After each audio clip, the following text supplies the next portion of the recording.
Bueno, buenos días. Mi nombre es Santiago. Yo formo parte del área de agroecología de la Facultad de Agronomía de la Universidad de Buenos Aires y de la Red Agroforestal Chaco Argentina. Muy agradecido por esta invitación, por participar de este espacio de intercambio, que espero nos ayude a seguir visualizando las amenazas sobre los bosques y comunidades de la región chaqueña, valorando la importancia de esos bosques y esas comunidades, eh, y,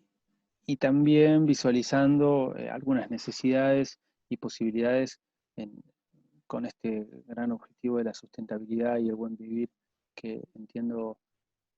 perseguimos o deberíamos todos perseguir, ¿no? En principio, a modo de síntesis, las amenazas sobre esta región, eh, que como saben, ¿no? Es el segundo bosque más extenso de América y alberga uno de los bosques secos más importantes del mundo, con una buena superficie en Argentina, en Paraguay, en Bolivia. En las últimas 2 décadas y media principalmente, eh, ha sido transformado. Y esa transformación, o sea, ese avance, ya sea del monocultivo de soja o de la ganadería a gran escala, en el que el bosque es reemplazado por pasturas, o sea, o se reemplaza por cultivos anuales o por pasturas, eh, constituyen la transformación más severa, más fuerte y en algunos casos irreversible que ocurre en esta zona. Después podemos discutir y buscar grises y matices sobre formas más o menos sustentables de uso. Pero lo primero es que el cambio más drástico es el reemplazo absoluto, y el reemplazo ese implica la expulsión de comunidades campesinas e indígenas que lo habitan. Es una de las regiones con mayor población rural en Argentina, la que más comunidades eh, tiene presentes, y cada vez que se pierde un bosque o que ese modelo agroindustrial avanza sobre el bosque, una comunidad o un grupo de familias son expulsadas a pueblos cercanos o áreas urbanas o a, o a grandes áreas periurbanas donde las condiciones de vida son dificilísimas. Entonces, lo primero es tomar en cuenta que el cambio más fuerte, más drástico, es ese reemplazo y esa expulsión, antes de entrar en detalles. Ese reemplazo, bueno, que implica en las últimas 2 décadas y media, como les decía, más o menos o más de 3 millones de hectáreas se han deforestado. eh, y eso tiene consecuencias, esa de la deforestación primero y la quema de esos bosques y el reemplazo por cultivos anuales, eh, emite gases de efecto invernadero. Entonces una región que era sumidero de carbono, es decir, que enfriaba el planeta, pasa a emitir esos gases y a contribuir al calentamiento global. Por otra parte, el agua, que la mayor parte del Chaco es muy limitante, o sea, la mayor parte del Chaco es semiárida, y el agua, las lluvias ocurren más o menos la mitad del año, la otra mitad existe una sequía muy fuerte. Entonces el agua, que no solo es un recurso limitante, cuando no hay bosque se usa mucho menos. Ese bosque, esa cobertura del suelo sirve para que el agua infiltre, para que quede en el sistema y sea usada ahí, y cuando el bosque no está, ese agua escurre y genera inundaciones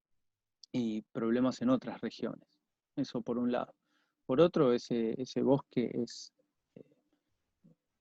hábitat para muchísimas especies, y entonces ese reemplazo significa una pérdida gravísima de biodiversidad, porque se pierde el hábitat de esa biodiversidad y esas especies en consecuencia, y al no haber bosque protegiendo, aportando materia orgánica, el suelo se, también se degrada. Entonces, este reemplazo absoluto tiene consecuencias ambientales drásticas. Y como les decía, y cuando se pierde un bosque, se pierde una comunidad, mejor dicho, es expulsada una comunidad en general, o de a pocas familias, o de diferentes modos, ¿no? Pero se pierde, y eso se puede ver en ambos sentidos. en ese sentido, o en el sentido en que donde hay comunidades y donde las comunidades habitan el bosque se preserva. El 80% del bosque remanente de hoy de Argentina, de chaqueño, está habitado por comunidades y usado por comunidades. Entonces, eh, ese es el primer mensaje, que el cambio más drástico es el reemplazo absoluto de ese sistema en términos ambientales y sociales, pero también que la conservación, la preservación de ese bosque depende de que las comunidades que lo habitan también sigan estando allí, ¿no? Y esas comunidades campesinas e indígenas en la región chaqueña son las que hacen posible, en primer lugar, que brindan la posibilidad de compatibilizar la producción y la conservación, dos objetivos que muchas veces desde otras percepciones se ven como antagónicos. Bueno, en esta región son necesarios mutuamente en el caso de bosques y comunidades, porque esas comunidades dependen de esos bosques y han dependido durante generaciones. Como les dije, son las que lo preservan, que hacen que el bosque siga estando. Y bueno, y esos saberes locales, tradicionales, que se van acumulando y transmitiendo durante generaciones, son los que hacen posible, por un lado, el uso y por otro la conservación, pero con una compatibilidad entre ambos, ¿no? En cuanto al uso, a veces una misma familia, incluso en la región seca, puede usar 50, 60, 70, hasta 80 especies, animales y vegetales, y esos usos, digamos, y asociados al uso de esas especies, eh, pueden existir 40, 50, hemos registrado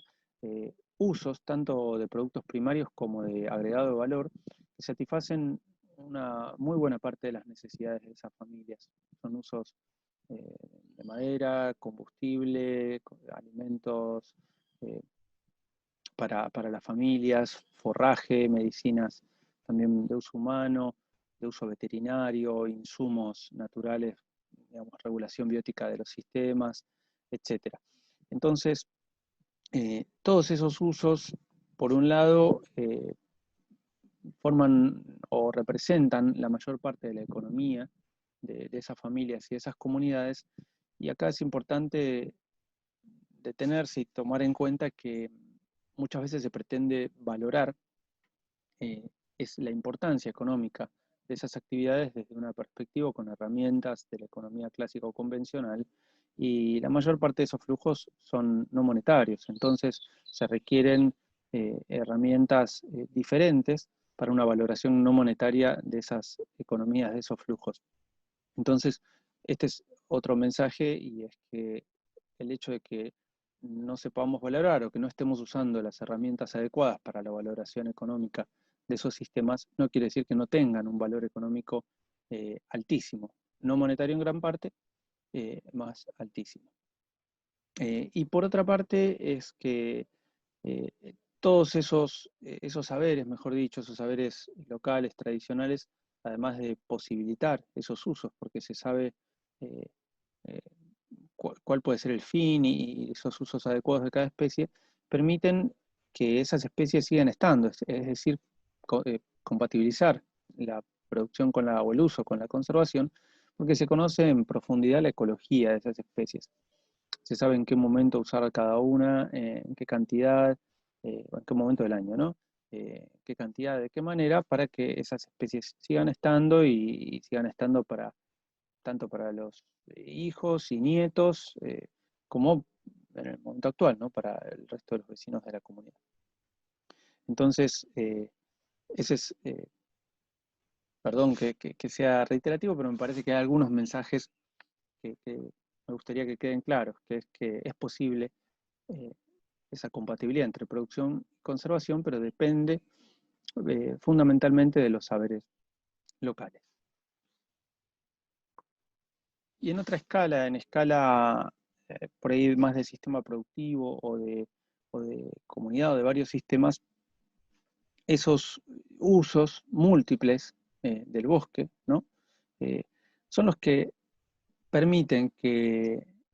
la presión sobre cada una de esas especies, que como les dije se usan muchísimas, sea menor. Entonces, no solo esos usos múltiples permiten obtener muchos productos o satisfacer muchas necesidades, sino que al distribuirse esa presión sobre un mayor número de especies y distribuirse bien por el conocimiento ecológico que les comentaba, la presión sobre eh, sobre esos recursos es mucho menor al estar diversificada y permite repartirse, ¿no? Y no ejercer una presión demasiado alta sobre un recurso y degradarlo, como puede haber ocurrido en el siglo pasado sobre algunas especies de árboles, por ejemplo, del quebracho colorado, bien conocido por todos. Y por otra parte, dentro de esos usos múltiples, que a escala más de predio o de grupo de predios incluyen desde una pequeña área dedicada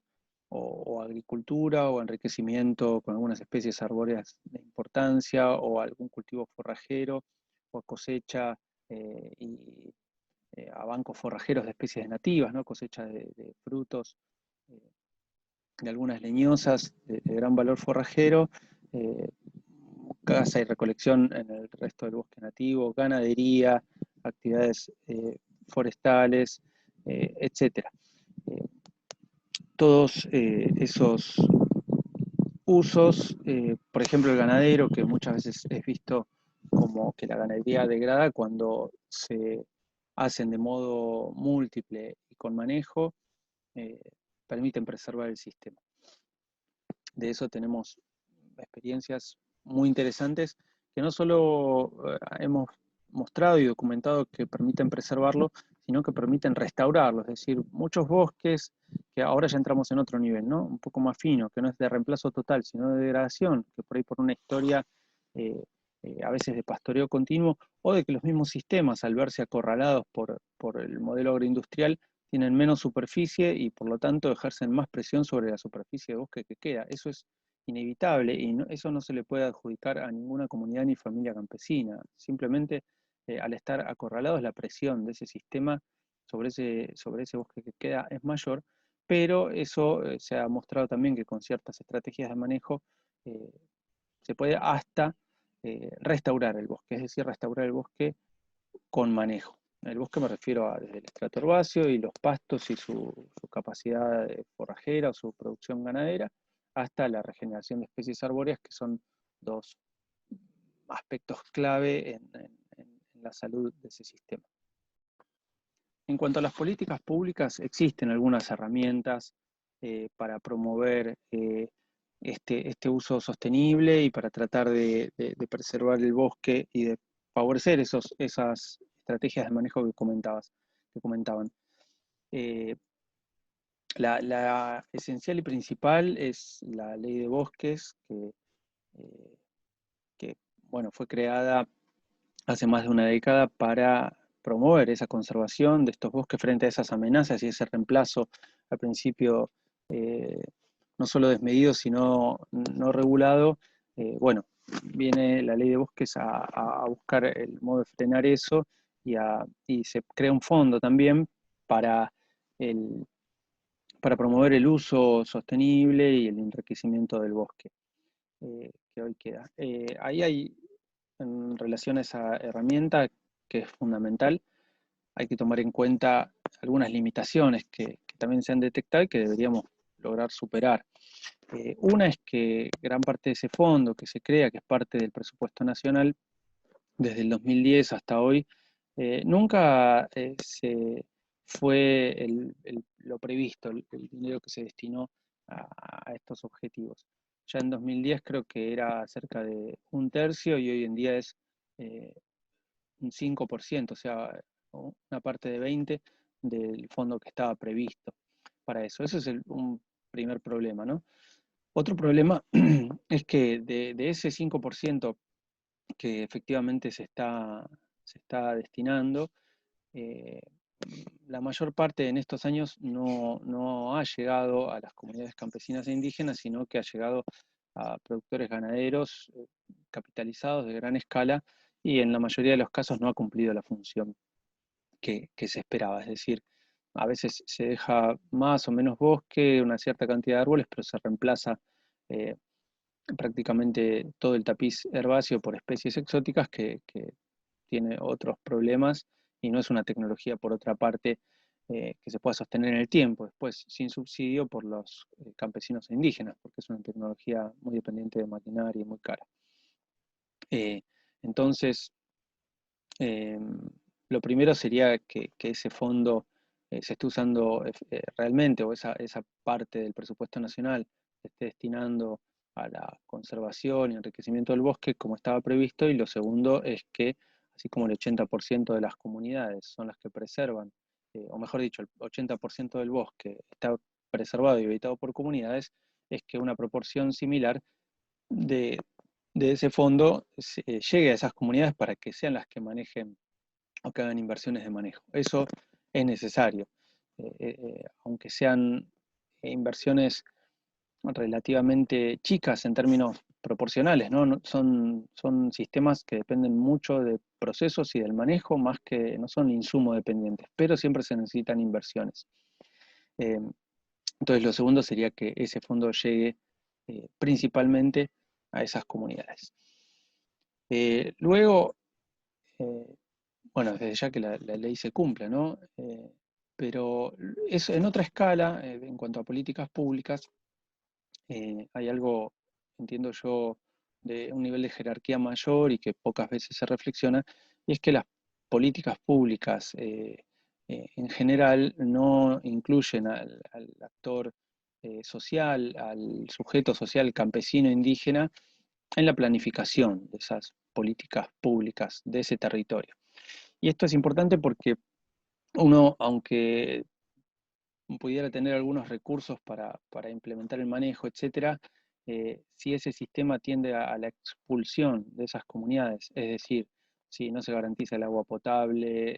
hay cada vez menos escuelas, las familias tienen que emigrar a las ciudades, o gran parte de la familia, para tener educación, para conseguir cierto acceso a la salud, eh, esa directamente, al no ser incluidos, si esto ocurre en la planificación territorial a nivel general, esa tendencia a la expulsión es inevitable, por más que tengamos algunas pequeñas medidas que, que alivian de alguna manera la situación, tiene que cambiar también la planificación territorial general. Y esto afecta a todo lo que comentaba antes. Por un lado, esas actividades múltiples dependen de la integridad de la familia y de la comunidad viviendo en el campo.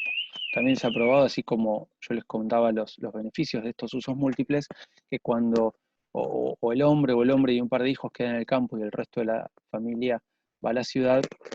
tanto se reducen las actividades que se realizaban y por lo tanto aumenta la presión sobre las actividades que quedan, como que aumenta la demanda de dinero de las ciudades, que se demanda en grandes cantidades desde la ciudad y se genera poco desde el campo, no porque produzca poco, sino, como les decía, porque gran parte de la economía es no monetaria. Entonces, esa desintegración familiar y comunitaria viviendo en el campo tiene efectos que a la larga generan que ese bosque y esa comunidad se pierda. Y entonces esa planificación con ese actor social clave, principal, viviendo en el campo, es necesaria. Y es, yo creo, en nivel de jerarquía, lo más necesario. Y finalmente, la forma de,